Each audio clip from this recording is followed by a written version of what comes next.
onboard systems.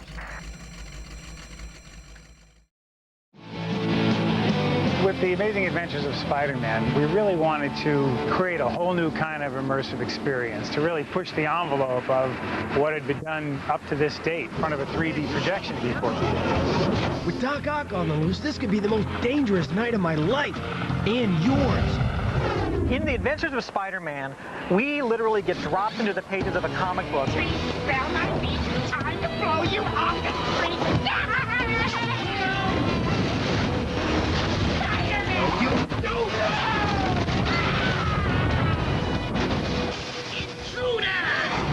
In the attraction, we're integrating reality with the illusion of reality. We're doing that with mixing a lot of film elements with some practical, real elements. And the guests on the vehicle won't be able to tell exactly where the screen ends and where the sets begin. Everything will be mixed together into one immersive environment. When we were developing the Adventures of Spider-Man, we looked at some of the best rides that are out there already. Things like Back to the Future, which really does a very good job of simulating motion combined with film. T2 3D, which does a very good job of pushing the envelope for 3D film. In Spider-Man, it was combining all of that together on a vehicle that moves on a track. Combining every technology we could think of in one show. A lot of people all along the way, including people in our own, on our own team, who just didn't believe this was possible. Why was it not possible? Well, it hadn't been done before. It had never been done before, so, if it hadn't been done before, it can't be done. But we didn't accept that as an answer. We said, we think it can be done, we think we know how to do it, let us try. One of the problems that we had to fix was, how do we move a ride vehicle across a screen that's projecting 3D and have it look natural?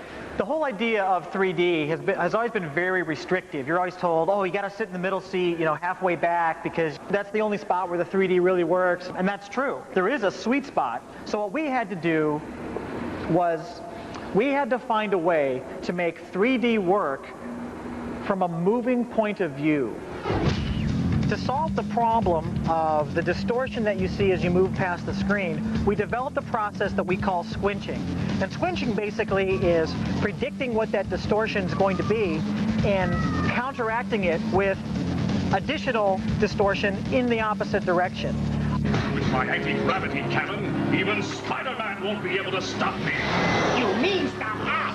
So if you look at one of these images, just standing there watching it, it's going to look all tweaked, and it's going to move, and it's going to stretch, and it's going to squash, and do a whole bunch of things that look really weird. Even Spider-Man won't be able to stop me. But when you watch it from the car, it's moving in the right path at the right timing, that thing just looks like a window onto a virtual world.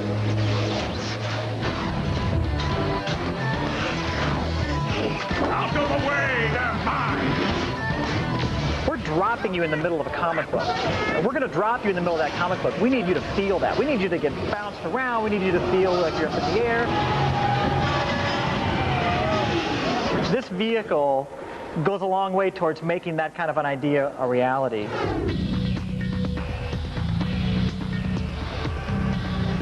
The motion control system on Spider-Man is based on probably the most advanced electric technology in the world in this business. We are marrying a 6-off motion base, and you can see here the guts of the 6-off motion base. This is the part that makes this whole vehicle do this. So we can simulate, flying, falling, bumping, hitting.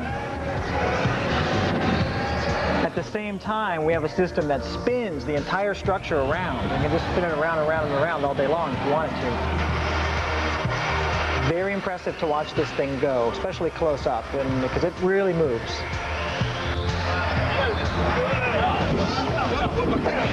To complete the illusion of what we're trying to do here, we mix practical effects with film-based effects, but mix them up so you don't know the difference. One of the most effective scenes in the ride isn't really a 3D effect. Well, it's good enough for your city, Duck Friend. The story we get shot with a levitation gun. Wait for me!